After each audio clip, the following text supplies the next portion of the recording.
And ready. All right. As always, we will start in 3, 2, and 1. Hello and welcome everybody to a live edition of All Steelers Talk. I'm your host, Noah Strackbine, joined always by the lovely Donnie Droon. Donnie, OTAs are here. Bitcoin is circulating in Pittsburgh Steelers news. It's a wild week for the Pittsburgh Steelers. Let's start off with your thoughts heading into OTAs and what you feel the Steelers need to accomplish here in the first couple of days. Yeah, I just feel like the first couple of days, just need to be somewhat of an adjustment period. You haven't played football collectively for, months on end, especially with the early playoff exit like the Steelers did endure. So right now, this time of year is kind of, getting back in the groove of things, getting adjusted, getting the basics, all narrowed down. So by the time you head into training camp, you already don't need to go over the nitty-gritty again. You can finally get into the different schemes that Matt Canada wants to implement, the different kind of like defensive tweaks that, a guy like Keith Butler would have brung heading into the 2021 season. But I think a big word you're going to hear, associated with OTAs is going to kind of be just the refreshers. And then just new guys, trying to get acclimated to the speed of the NFL and the playbooks that ensue with it. Yeah, no doubt. Honestly, I think I've been at OTAs the last 2 days, and the biggest thing I've taken away is why does Matt Canada's hat not have a Twitter account? The dude has worn the same straw hat for 2 years now. Nobody's brought it up. I was standing there today, and I was thinking, dude, he's wearing the same sweatsuit, for one, that he has worn every single practice and every single photo, and the same exact hat. And that's cool for a player. That's cool for a coach. I mean, Mike Tomlin, how many long-sleeve Pittsburgh Steelers t-shirts does he own? That's 400. 400. The guy wears the exact same long-sleeve Steelers t-shirt or shirt every single day for the last 10 years of his career. Nobody's questioned one time. And I'm not going to. I'm never going to be like, what are you doing? Yeah, what's the wash and dryer look like? Exactly. How many times? I mean, I get his wife is like a fashion designer, but like she's gotta let him know, like, hey, dude, you're coming off as a little gross, just a little gross. I don't know. It's 85 degrees. I'm sweating in a t-shirt up in the balcony. Mike Tomlin's down there in a sweatsuit every single day, like it's nothing. It's crazy. But anyways, Matt Canada's hat's one. The second thing, I think Najee Harris, Ben Roethlisberger, Kevin Dotson, some of the guys that we expect to take on a pretty big role or, in Ben's case, continue to have a big role this season. Those are guys that everyone's going to have an eye on. And I think it's an opportunity to see how well they're actually going to play this year. Najee Harris looks pretty good. He's been there 2 days and he's led the running back groups. He's taken RB1 snaps pretty much every single time. And he's looked smooth. He's looked fast. He's looked powerful. Kevin Dotson looks like a freak. Kevin Dotson looks like he has taken 3 steps forward this offseason. And we talked to him a little bit today, and he said that, he worked all at left guard throughout the offseason, which is huge because that's his role now. And then, guys like Alex Highsmith, smaller guys like maybe some of the rookies like Trey Norwood and Quincy Roche, those guys. It's just an opportunity to see everything that we're going to see for the rest of the summer. But a first glance is always a great glance, as we saw in rookie minicamp. Another thing, the Steelers have had 3/4 of their team show up, of their 90-man roster show up. Some big names have not. I'm not allowed to report who has not, but I'll say this. The Steelers, some of the Steelers undrafted rookies that catch the football have a big opportunity in this first week of OTAs to stand out. I don't know if you take that as a good thing for them or a bad thing for Ben Roethlisberger. I mean, I feel like Ben's been playing so long, and especially the last couple of years that he's gotten to play with this receivers trio. I think the Steelers have done a good job of kind of continually like adding talent to the depth chart while also kind of keeping the same core like intact. He's nothing new with Claypool, nothing new with Juju or Deontay Johnson or James Washington. Even Ray McLeod got to spend a little bit of time with last year. So I'm not necessarily concerned at all. With Ben kind of quote unquote getting those reps with his receivers. Obviously the more reps the better with those guys, sure. But I think to your first point, I think it's probably a really good opportunity for those undrafted, rookie free agent guys to at least get a little bit of reps, because who knows, maybe they impress a little bit in, this mini camp, and maybe they kind of build on that in training camp, and all of a sudden they have a spot in the 53-man roster.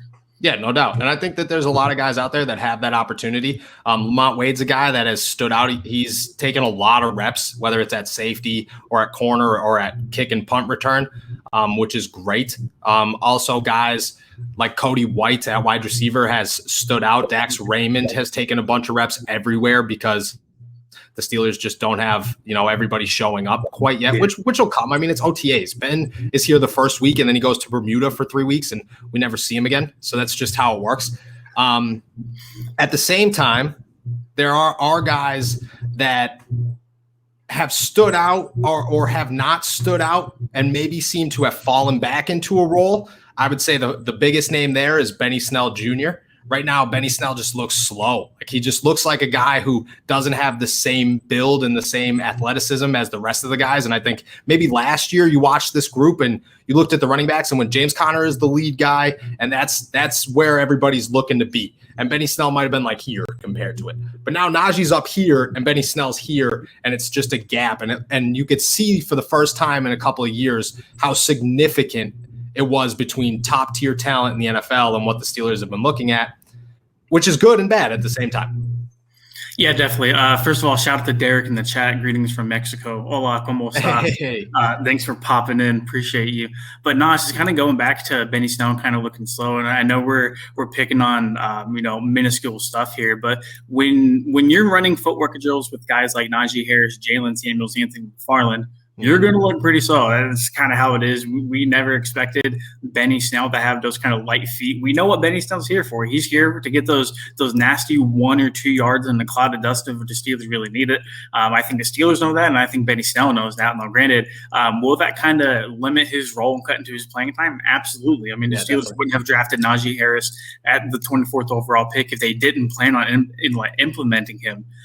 In all sorts of various roles. But yeah, talk about probably a guy who's got to be pretty disappointed with how the entire offseason panned out. And I know we talked about James Conner leaving the free agency and how either Benny Snell or Anthony McFarland would have had to step up to the plate. And here comes Najee Harris all of a sudden. So I think he's probably going to have a chip on his shoulder heading into training camp, and that's only going to be a good thing for the Steelers. It is going to be a good thing for the Steelers. But at the same time, I don't think Benny Snell Jr. fits into this offense. I mean, all we've heard all offseason is Matt Canada is going to make this team fast. Najee Harris said that this team is going to work quickly so that players can play fast. And Benny Snell Jr. is not fast. By no means does Benny Snell Jr. fit the mold of a dynamic offense. He's a ground and pound guy. That's awesome. But that's not who the Steelers are trying to become. So, I mean, it's tough. He's a nasty guy, and he fits that 3rd and goal or that goal line situation or that 3rd and short situation.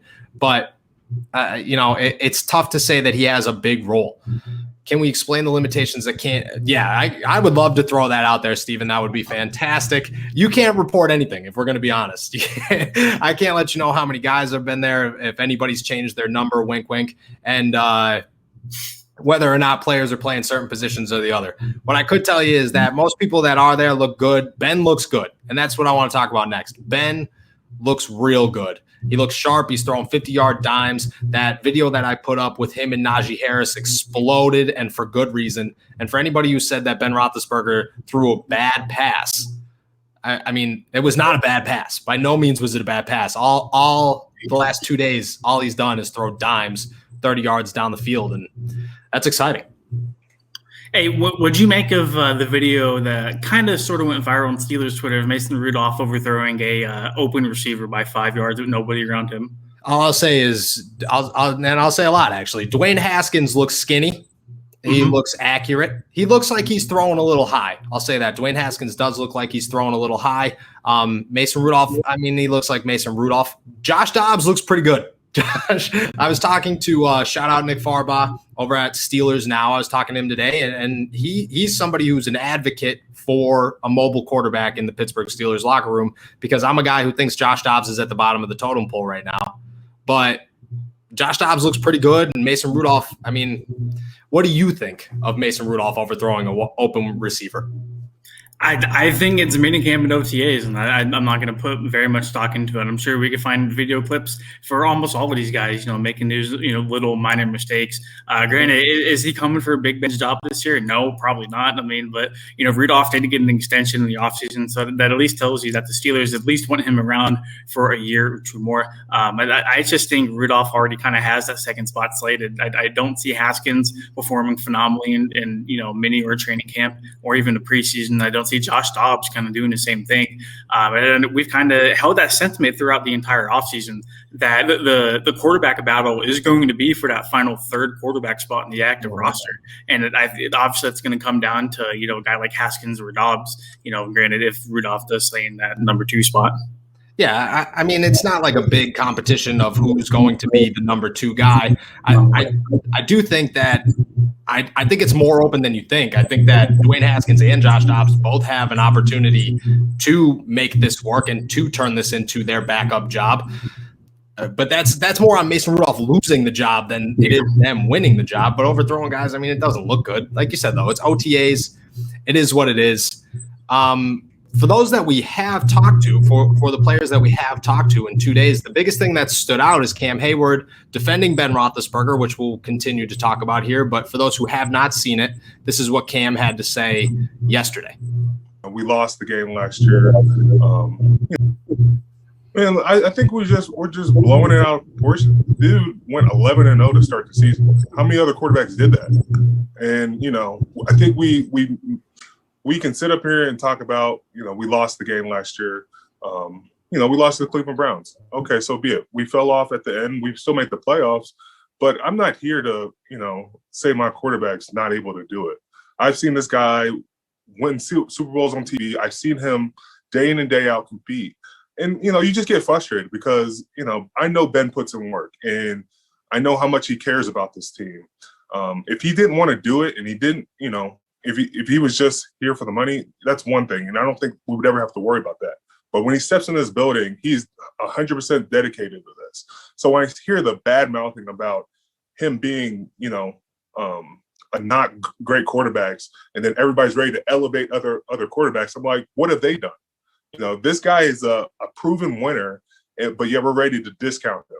All I was saying was, I think having a greater balance is going to make him that more dangerous. You bring in guys, and I know our offensive line is in flux, but, they're going to be better because they're learning a different system. We bring in another running back. We bring in, our receivers are a year older. Bring in another tight end. All these different things I think can help Ben. And, I'm excited for him. As a defense, when the offense can stay on the field, that lets us know that we're okay. When the offense isn't on the field and we're on the field, that means we gotta kick butt. But when the offense is on the field, we can totally get after it. Strong words, obviously, from the boy Cam Heyward, who for the second time has now defended Ben Roethlisberger in the last week. And his words are true. At this point, I'm sick and tired. I saw PFF tweeted it out today, and I'm by no means a guy who's going to sit here and be like, the Pittsburgh Steelers are winning the Super Bowl. I've been saying that all offseason. But PFF tweeted out today, Ben working on his deep ball, throwing little passes to Najee Harris as a joke.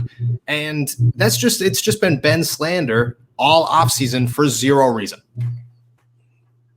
Yeah, and kind of going back to Cam Heyward, I would hate to make that man angry. Oh my God, that's terrifying. Those who talk like that. So best of luck to everybody in the AFC North going up against him this year. But just kind of switching back to Ben, it feels like, at least my memory serves me correctly, not a whole lot of guys have been coming out and defending Ben Roethlisberger this year, at least in a public setting like that. I know Juju's been a very big advocate for Ben, ever since he signed that 1-year deal to come back to Pittsburgh. Obviously, Cam Heyward just now, but it feels like a lot of the silence for the haters is going to have to come from Ben in his play. We've talked multiple times through the offseason about how, is this a Super Bowl team? And if it's not, why did Big Ben come back to begin with? And, I think in order for this team to get to a Super Bowl caliber team, Big Ben's got to play like he did through the first 11 weeks of the regular season. Yeah, he definitely does. But I don't understand, okay, so we all acknowledge that Randy Fichtner was a major problem for the Pittsburgh Steelers last year. we all acknowledge that the play calling was what killed all momentum for the Pittsburgh Steelers last year, on top of a bunch of other things, drops, the lack of a run game. But, for the most part, play calling played a major role, right? So the first 11 games, Ben's drawn plays in the dirt, making every headline possible about coming up with plays on the fly. And everybody's freaking out, praising Ben Roethlisberger. Ben backs up a little bit, lets Randy take over more because everybody's talking about how Randy's not qualified and he's not making plays he's not calling plays on his own. It's Ben's team. So Ben lets Randy do his thing, and boom, the Steelers lose 4 out of their last 5. So if we're going to look at Ben Roethlisberger, I'm looking at Ben Roethlisberger the first 11 weeks of the season, not the last 5, because that was Ben's team. This was not. Yeah, and one thing we didn't even mention with that is the below average offensive line that he had to play behind. And granted, this offensive line this year has potential to be better than an offensive line, but we still don't know. There's a lot of question marks coming into the offensive line heading to 2021. But just kind of focusing back on Ben, and I think his arm, we'll see how it holds up over the course of a 17-game regular season schedule. But I think if the people around him do their jobs like they're supposed to, I think he'll be fine. I honestly think he'll be fine. I think Matt Canada's offense, hopefully benefits him a little bit more than Randy Fichtner's offense. I don't think the Steelers will lead the league in drops again, with their receiving core, and hopefully he can get some protection. But a lot of the offense last year was predicated on keeping Ben upright and healthy, and that involved a lot of 2-3 step drops, a lot of quick read routes that didn't really throw the ball down the field a whole lot. So he didn't really get a chance to show whether or not he still, quote unquote, had that deep arm. And I know PFF likes to joke a lot, but we saw Ben time in and time out last year throw and make plays down the field. I mean, Chase Claypool, the 5 touchdown game he had against Philadelphia, put it right on the money for him, through another deep touchdown pass against the Seahawks. I mean, it's almost laughable, and this is coming from a guy who's been kind of wary on letting Ben Roethlisberger be still the best quarterback in the AFC North heading to 2021. But at the end of the day, man, like, he's still a Hall of Fame caliber quarterback. Like Cam Heyward said, he's a proven winner, and until proven otherwise, that I think we have to give him the benefit of the doubt. So for one, Ben led the league last season in passes completed over 20 yards, which people just seem to overlook. And yeah, a lot of it had to do with him staying upright, but it was an overcautious play calling by Fichtner because he was nervous about what a 38-year-old quarterback does if he gets hit.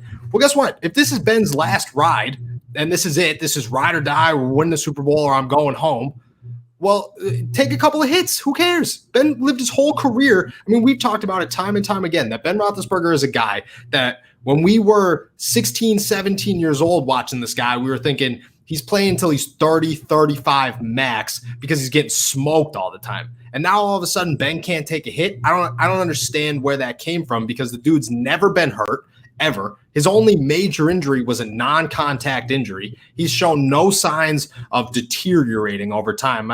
There were the reported knee issues last year, but you could believe that or you don't believe that. I didn't hear anything. So I don't know. I'm very – I want to say I'm defensive towards Ben, because the dude has just shown time and time again that he does what everybody says he can't do.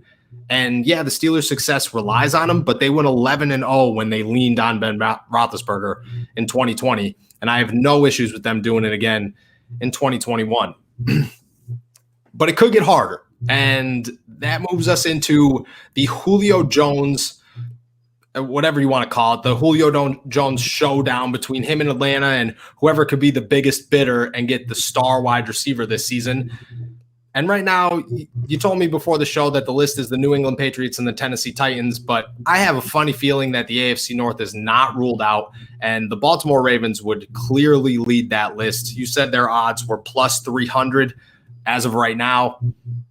That's honestly not terrible for a guy like Julio Jones to meet up with Lamar Jackson. No, not terrible at all. I mean, they're the third listed favorites on Bet Online behind teams like the Patriots and Titans. And there's been a couple reports that have came out and said Julio has narrowed down his teams to both the Titans and the Patriots. But, I don't think Julio is able to get inside those meetings and able to pull the trigger on the trade. I don't think the Falcons are going to trade him for less than what they think is valuable enough to get him. That being said, I absolutely still do think that a team of the AFC North, whether that be the Ravens and kind of the Browns, but not necessarily, but, more so Baltimore, a team that absolutely needs that bona fide number one receiver. I know they just drafted Rashad Bateman. I know that they have Marquise Brown. None of those guys, at least as we're talking right now, have that proven number one receiver capability like a guy like Julio Jones, who despite being 32 and he has that, $13, $15 million cap hit attached to him next year. He's, kind of followed by injuries the last few years. He's still one of the most dominant receivers to ever touch a field in the NFL. And, the Ravens are that team that are just looking for a few more puzzle pieces to go and make that Super Bowl run.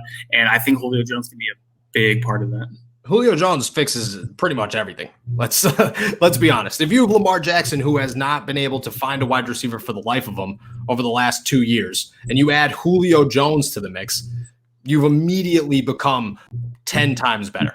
Immediately. Lamar Jackson's looking Julio Jones' way every single down. It frees up Mark Andrews. It makes Marquise Brown able to be what Marquise Brown's supposed to be, and that is a number 2 guy with a ton of speed, kind of like a Tyreek Hill. And say what you want about Tyreek Hill, but Tyreek Hill is a number 1 that played. He has a number 2 role as a number 1 receiver. And Rashad Bateman, I don't know if they're going to use him in the slot. I don't know if they're going to use him out wide, but either way, he's a rookie, and nobody's looking at a rookie as the guy that's here to fix an entire passing game. Sometimes, yeah, but not a rookie that you're getting at the end of a first round. So, Julio Jones fixes pretty much everything. As of right now, though, I don't think somebody said this to me today, that the Ravens, maybe they fixed their passing game. The Ravens did nothing to fix their passing game. They drafted a slot wide receiver. They're still banking on Marquise Brown to finally have a breakout season, which isn't going to happen. And their big addition to the offensive line as an upgrade is Al Villanueva. So I would say they're 0 for 3. And if they get Julio Jones, yeah, that's great. But I don't know. When it goes back to if he's going to be traded, I think that he has to be. I'm pretty sure that his cap hit comes June 6th or something, and the Falcons cannot afford him. Yeah, and I think that might have been a big reason why they drafted Kyle Pitts at number 4 overall. Mm-hmm. But just kind of looking at how Julio fits into the compass of the Baltimore Ravens, you have to look at it 2 different ways. One, does Julio want to go to a team that doesn't really pass the ball? And I know Julio said he's there to win football games, and Ravens has done a very good job of that the last 2 years. Mm-hmm. A guy like Julio, who's used to being the alpha male in the locker room, no matter where he's been, who's used to getting the ball at least thrown to him 10 to 15 times a game. Unless the Ravens kind of really change the way they're doing stuff and, only go to a Julio Jones only passing, aerial attack, that's not going to happen. The Ravens aren't going to bend and break their offense just for one wide receiver to come in. If he's okay with kind of, I don't even want to say reducing his role, if he's okay with changing entirely the offense that he plays in exchange for winning football games, sure. I think Baltimore is a great fit. But kind of looking at things from a Baltimore, perspective, they're a team that runs the ball 30 times. They led the NFL in rushing attempts each of the last 2 seasons. And finished last in passing yards. Yep, and they've had a lot of success doing that. And kind of the thing with that is if you get Julio Jones, you're going to be more inclined to pass. And that's kind of what teams want you to do when you have a guy like Lamar Jackson who hasn't exactly refined his pocket passing skills yet. I'm not trying to knock him, but, it's no secret whenever the Ravens get down in big games or playoff games and you force Lamar Jackson to sit in the pocket, and play as a passing quarterback, things haven't worked out well. It's not some great big secret. The Titans did it 2 years ago, and who beat them? The Bills did it in their playoff game last year. The Steelers did it twice. The Steelers swept the Ravens in 2020, and everybody kind of seems to forget that. Yeah, but I think you can't go wrong with adding Julio Jones to your team. I think if the Ravens got Julio, he'd be a great addition to the wide receiving room. But I'm just not sure it's going to kind of I don't think it ties everything together for Julio or Baltimore. No, it doesn't work. You were spot on. The way to make the Baltimore Ravens worse is to make Lamar Jackson do more than he's already doing. The guy, what makes Lamar Jackson so dangerous is the fact that when you run the football, you can't tackle him. Nobody could tackle Lamar Jackson. So now you're just going to put him in the pocket and tell him that he's going to throw the ball, and he has to throw the ball at least 20, 25 times a game because he's got to find Julio 8 or 9 of those times. And that doesn't happen when you throw the ball 15 times a game. So you're just going to tell him that he has to somewhat become a pocket passer? That doesn't make any sense for the Baltimore Ravens. And that's their entire offseason. They spent the offseason trying to improve their passing game on a team that is going to get worse because they get better in the passing game. You're going to be able to – why would you take away what you're – I mean, this isn't the Miami Dolphins back in the day running the Wildcat. This is Lamar Jackson. He's a guy that nobody's going to ever be able to figure out until he starts slowing down. And you're going to take away his biggest asset because you want to be a well-rounded offense. Defenses know how to scout passes. They know how to scout running games. They don't know how to scout Lamar Jackson.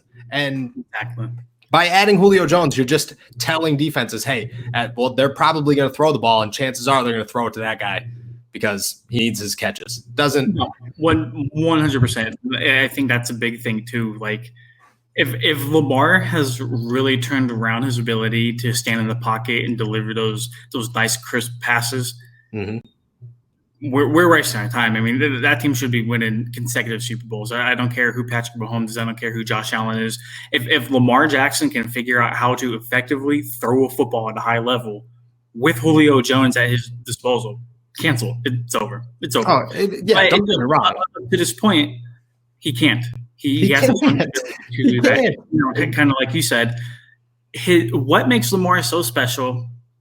You can try to game plan for him all you want. You can try to, do X, Y, and Z, and coverages and schemes and all that good stuff. When it comes down to the nitty-gritty and you're one-on-one with Lamar Jackson, 9.9 times out of 10, you're not touching him. You're not.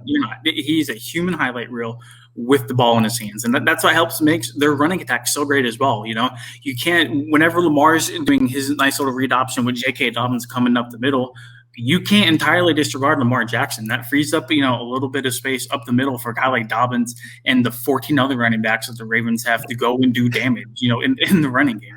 So all of that considered, I just think it's a bad move.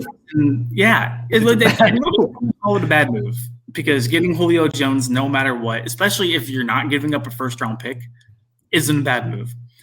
But it's not just like game-changing thing that a lot of people may make it out to be, at least not in Baltimore.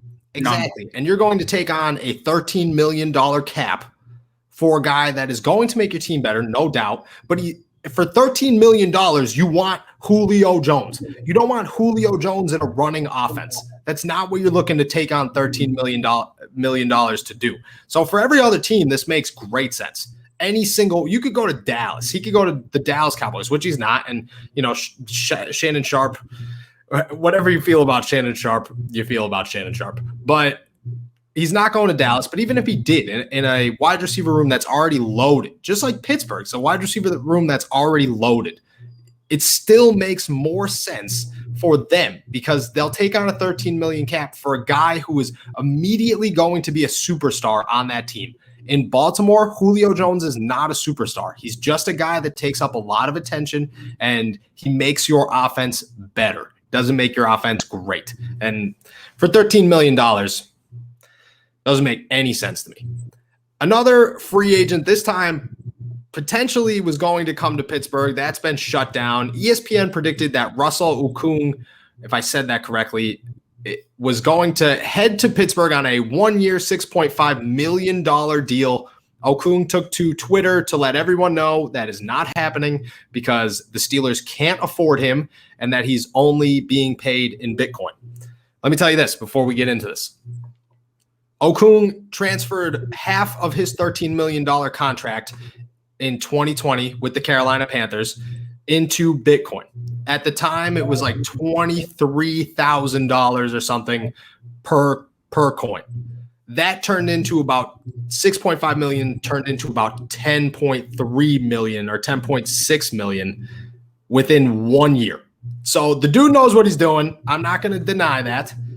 But he's not coming to Pittsburgh. Did you want him to come to Pittsburgh? And does he benefit this team enough to sign him for whatever number he's looking for? Man, if he doesn't want to come to Pittsburgh, he can come to Phoenix and take a look at my Roth IRA and help me out with that. Because, man, it's not looking good right now, man. Granted, I'm not big into crypto like he is, but still, money's money at the end of the day when you're looking at your account. And I think I would have welcomed him with open arms. I think he would have been able to start at either left or right tackle immediately over Banner or Crawford. I think both tackle spots are big question marks for a lot of people on the outside looking in for the Steelers. And, granted, I think we'll find out the answers to those over the course of the next season. But and then adding a guy like that, especially whenever you're just trying to make one big swing in the bat, trying to hit a home run and bring home another Super Bowl for Ben and what might be his last year, I think that can be discussed or debated. But I think you need to kind of find anything that, you can try to do to make your team even somewhat a little bit better and try to compete with, teams like the Ravens, the Browns, the Bills, the Chiefs, all of that good stuff. Okung would have fit the mold of that. I think $6.5 million wouldn't have broke the bank at all. I think the Steelers have somewhere around 10 as we speak right now. So they still would have had around that $4.5, that $5 million they'd like to carry into the regular season. But I would have been a fan of it. Whether or not they would have paid him in Bitcoin would have been a whole other thing. I don't think the Roonies even know what Bitcoin is. I was going to say, I don't think our Rooney even has any idea what Bitcoin is, but maybe he does. I mean, the dude's worth $30-some million. I'll tell you this before I start going off about Okung. AMC to the moon is happening right now. And last Tuesday, my brother and I were on the phone, and I convinced myself to sell my AMC stock. So here I am every day staring at it while everyone else becomes rich, and I made $72. So don't listen to me, Okung, if you're listening. I could use your help as well. But I agree. I think that if he comes to Pittsburgh, he's got to play left tackle. I'm 100% on board for Zach Banner. You don't go into the season with Banner even competing against anybody. He is your right tackle. You made the financial commitment. You are here. He is here. That's it. If it doesn't work out, then it doesn't work out, but you got to give him the opportunity. He does come in and start at left tackle over Chooks, and that's fine with me. That obviously makes it better. He's an 11-year vet. He's in his 30s. I don't know what the upside of it is when you are trying to develop guys like Chooks or Dan Moore Jr. But at the same time, if you're looking at it like this is Ben's last ride and we need to have the perfect team, I understand that. I'm a guy that everyone keeps naming tackles to come to Pittsburgh. Morgan Moses was one. Okung was another one. Everybody seems to believe that the Steelers are going to get an offensive tackle or still need an offensive tackle. But everybody throughout the draft process believed that the Steelers needed an edge rusher, and they did not. I get that maybe it's a weak spot in the offense, but it's not a spot that it could make or break, but it's not the worst spot on your team. I mean, left tackle with Chooks, if he plays well, is a great move. And now you have a guy that you could look at and say, maybe we sign him to an extension and we give him another opportunity. Or if it doesn't, you say, okay, maybe it's time to put Dan Moore in there and give him his opportunity. It's not great options, but it is options. And if you're going to load it up with the 30-some-year-old for a year and say, hey, go do this, then get rid of Chooks, trade him for something, because you want Dan Moore to be that second guy. You don't want Chooks to be there. No, 100%. And I am on board with you as well whenever it comes to having a guy like Okung on one side and then Zach Banner on the other. I think Zach Banner has indeed earned the right to start at either right or left tackle, in that hypothetical scenario, either way you put it. But no, at the end of the day, I think you're right. I think them not getting either a veteran tackle, a starting caliber veteran tackle. I know this on Joe Hager. Starting caliber veteran tackle, and then them not drafting one at 24. Because let's be real, there was a lot of talented guys. A lot of tackles. They could have gone at 24. There was a lot of tackles at 50. At 50 was it 50? 100%. They could have traded back if they really wanted to tackle and still got a starting quality guy. That's how that tackle class was. Last year. But no, they did what they did. They took Najee Harris. They kind of reaffirmed, their belief in Okorafor and Banner at least for one more year. And then, and if things go south, and Dan Moore is there, and then in the case that Okorafor doesn't really pan out, I mean, I know he got some starting experience last year. At least at right tackle, he didn't look very good. But left and right tackle are worlds differently. Whenever you're worlds different, and he looked good at the beginning of the season. People seem to overlook that. As the season went on and the entire Steelers offense got worse, so did Chooks. But at the beginning of the season, when the Steelers offense was strong, Chooks was playing well, and I think that we have to take that with a grain of salt. I think that every position on this offense has to be looked at and go, okay, what was your first 5 or 6 games like? And what was your last 5 or 6 games like? Because those were 2 different Pittsburgh Steelers teams. They were not the same teams, and they weren't running the same plays, and they weren't running the same offenses. So maybe Chooks plays well when Ben's not running RPOs all the time. Maybe Chooks plays well when there's a running game. You don't know, And I said this throughout the draft process. You said the same thing. It comes down to who do you trust out of all of your weak spots? Who do you trust the most? And people don't really like Chooks, but he was pretty much on the top of the list of guys that you could look at and go, if we have to start you, I feel more comfortable starting you than I do Benny Snell Jr. or BJ Finney, or at the time it was Robert Spillane or Justin Lane and James Pierre. And I get that James Pierre and Justin Lane are probably still going to start, but Chooks was a guy that tackle, like you said, there was plenty of tackles in the draft, and you could have drafted one and you could have went out and just boosted this offensive line, but you didn't. And it made a lot of sense why you didn't. So I don't know. I think that if he is there and he is the starting guy, I'm fine with it. And I don't think that the Steelers need to go out and spend a bunch of money on any tackle or any offensive lineman at this point. Also, Joe Haig looks okay at OTAs. He doesn't look, there's no contact, but he looks like a big dude. He looks like an athletic dude. I know, the story. We'll see about it. The story. We'll see about it. I know, but that's, you got to have some faith. I think he's a Wisniewski though. I think by week 5 or 6, he's gone, and Dan Moore is that second guy. And then I hope at that point, BJ Finney is the swing guy. But I'll tell you this, and I don't know if I'm allowed to say this, but BJ Finney is not the guy taking Team 1 reps. Oh, I know. It's not a secret. I'm just saying, BJ, but the guy that you're thinking of that's taking Team 1 reps is not the guy taking Team 1 reps. Yep. It's not the other guy. Well, there's only one more left. Two-letter dude is taking snaps right now? There's 2 letters in his first name, yeah. But there's 2 guys with 2 letters. So who am I talking about? I don't know. See, I'm not giving away any secrets.